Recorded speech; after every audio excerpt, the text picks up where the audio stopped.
बहुत से लोग ये क्वेश्चन करते हैं, बहुत सारे लोग जो हैं हमारे मीडियाज़ पर, चाहे स्पेशली यूट्यूब पर ये क्वेश्चन करते हैं कि मास्टरबेशन की वजह से, एक्सेसिव मास्टरबेशन की वजह से, जो मुश्तज़नी कहते हैं जिसको, तो उसकी वजह से उनका जो सीमेन है वो पतला हो गया है। तो क्या ऐसी सूरत में उन लोगों को परेशान होने की ज़रूरत है? क्या सीमेन के पतला होने की वजह से किसी भी शख़्स में स्पर्म काउंट जो है वो कम हो सकता है या नहीं हो सकता है? ये क्वेश्चन बहुत ज़्यादा लोग करते हैं। तो आज की इस वीडियो में हम डिस्कस करेंगे, आपको बताएंगे कि सीमेन के पतला होने की वजह से, सीमेन की क्वालिटी के ख़राब होने की वजह से क्या किसी शख़्स में जो स्पर्म काउंट है वो कम हो सकता है या नहीं हो सकता, या इसी तरीके से स्पर्म की मोटेलिटी, प्रोग्रेस, ये सारी चीज़ें क्या इन पे कुछ फ़र्क आता है या नहीं आता है। तो hello friends, this is doctor Nizamuddin Qasmi, I am a sexologist as you know. तो जैसे कि मैंने आपको बताया, जो लोग एक्सेसिव मास्टरबेशन करते हैं तो उन लोगों में स्पर्म काउंट जो है, स्पर्म काउंट कम होता है या नहीं होता है। देखिए, ये चीज़ें ये डिपेंड करता है एक्चुअली वो मास्टरबेशन कितने गैप के बाद करते हैं। कुछ लोग ऐसे होते हैं जो थोड़े दिनों तक मास्टरबेशन किया, फिर उसके बाद उन्होंने छोड़ दिया, तो अगर उनका स्ट्रक्चर सही है, स्ट्रक्चरल एबनॉर्मलिटी नहीं हुई है, चाहे वो पेनाइल स्ट्रक्चर है, मास्टरबेशन की वजह से, जैसे कि मैंने आपको बताया था कि इसकी जो ग्रिप है वो अपने हाथों से बनाते हैं तो इसकी सख्ती ज़्यादा हो जाती है।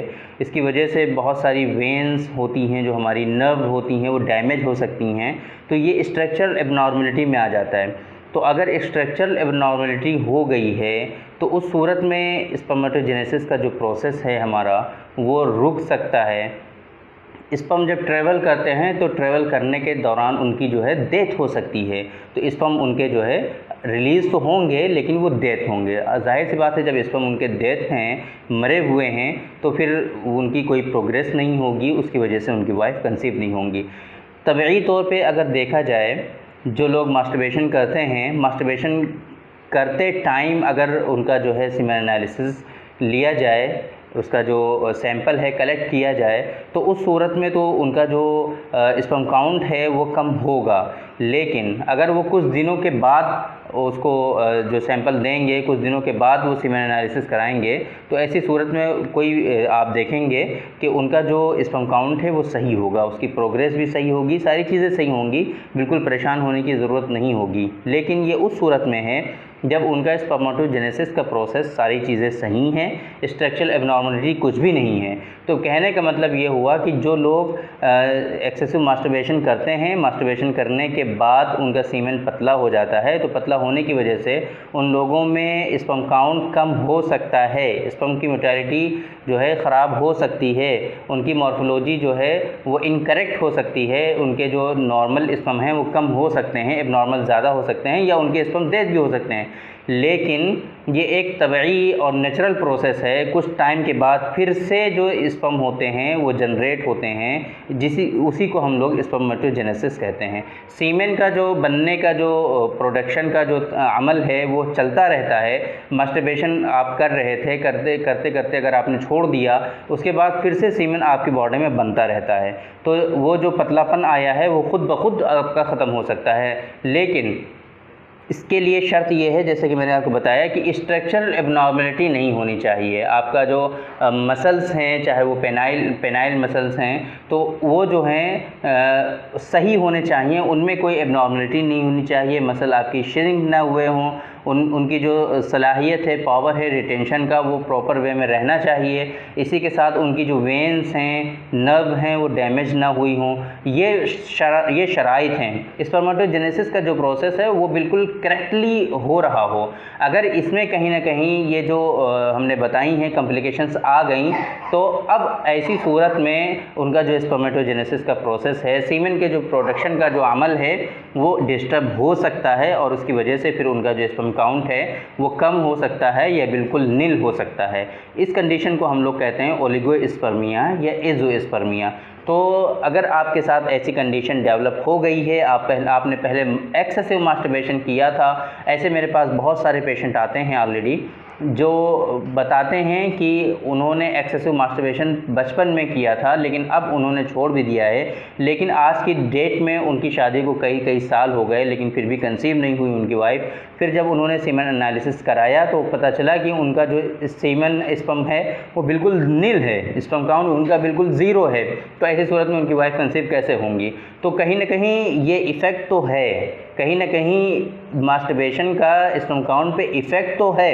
ये अलग बात है कि उसके कॉजेज़ और फैक्टर्स में क्या चीज़ें आती हैं, स्ट्रक्चरल एबनॉर्मलिटी होती है या नहीं होती है, उनकी वेंस जो हैं, उनकी जो नर्व हैं वो कंप्रेस होती हैं या नहीं हैं, उनके जो मसल्स हैं वो वीक होती हैं या नहीं हैं। इन सारी चीज़ों पे ये बहुत सारी चीज़ें डिपेंड करती हैं कि स्पर्म काउंट कम होगा या नहीं होगा।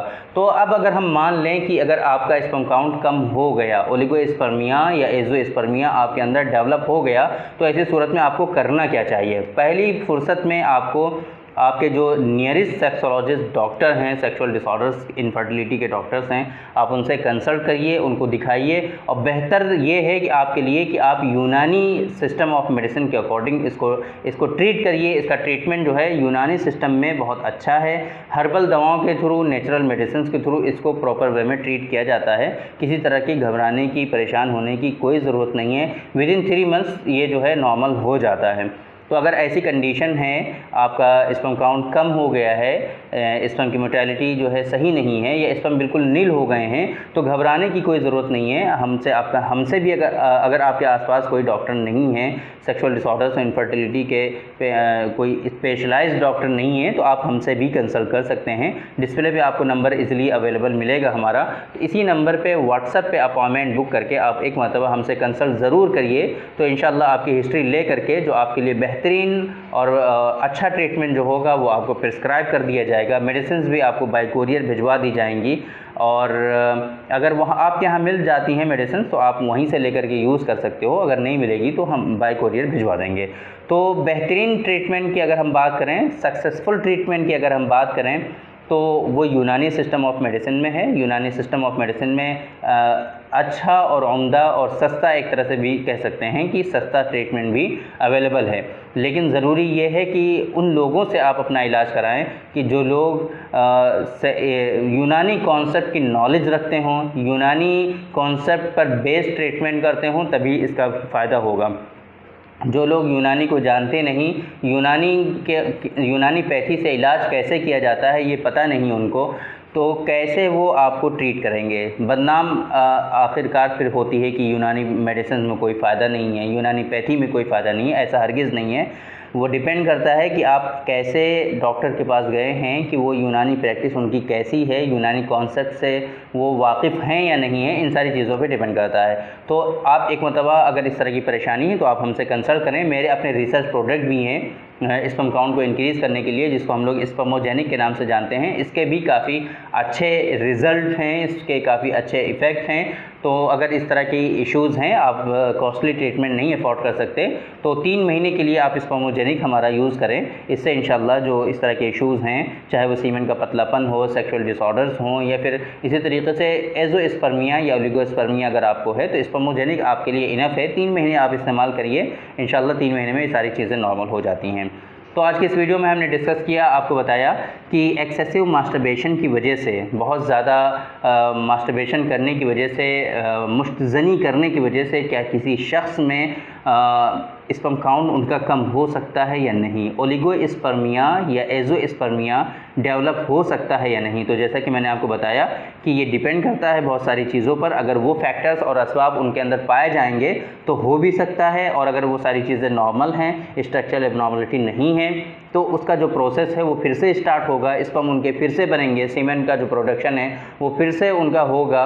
तो जो पतलापन था सीमेन में वो भी ख़त्म हो जाएगा ऑटोमेटिक, अगर सारी चीज़ें सही हैं। और अगर उनका स्पर्म काउंट कम हुआ होगा या स्पर्म की प्रोग्रेस सही नहीं रही होगी, तो वो भी करेक्ट हो जाएगी। जो उसका नेचुरल और तबीई प्रोसेस है उसके होने के साथ साथ ये सारी चीज़ें सही हो जाएंगी, तो परेशान होने की कोई ज़रूरत नहीं है। अगर आपको इस तरह की परेशानी, मैंने आपको बताया कि अगर आपको इस तरह की परेशानी है, आपने मास्टरबेशन छोड़ दिया, कई साल हो गए, फिर आपने शादी भी कर ली, शादी के भी कई साल हो गए, लेकिन आपकी वाइफ कंसीव नहीं हुई, तो आपने सीमेन एनालिसिस कराया तो पता चला कि स्पर्म काउंट आपका कम है या फिर नील है, ओलिगोस्पर्मिया या एज़ोस्पर्मिया आपके अंदर डेवलप हो गया। तो ऐसी सूरत में आपको मैंने बताया कि परेशान हरगिज़ नहीं होना है, परेशान होने से कोई फ़ायदा नहीं है। आप इजीली हमसे कंसल्ट करिए, डिस्प्ले पे नंबर है, इसी नंबर पे अपॉइंटमेंट बुक करके आप हमसे कंसल्ट ज़रूर करिए। आप अपनी रिपोर्ट्स मुझे शेयर कीजिए, तो हम उसको देख करके आपको बताएंगे कि इसका क्या बेस्ट ट्रीटमेंट हो सकता है। अपने रिसर्च प्रोडक्ट के बारे में हमने आपको बताया कि स्पर्मोजेनिक हमारा रिसर्च प्रोडक्ट है, इसके अच्छे रिज़ल्ट हैं। जो लोग कॉस्टली ट्रीटमेंट अफोर्ड नहीं कर सकते उनके लिए बेस्ट है। 3 महीने यूज़ करने के बाद आप अपना सीमेन एनालिसिस कराइए, उसके बाद हम आपको बताएंगे फिर आगे क्या होना है। तो आज के इस वीडियो में इतना ही। इंशाल्लाह फिर मुलाकात होगी आपसे किसी दूसरी वीडियो में, हम डिस्कस करेंगे आपसे किसी दूसरे टॉपिक पर। तब तक के लिए इजाज़त दीजिए। अस्सलामु अलैकुम।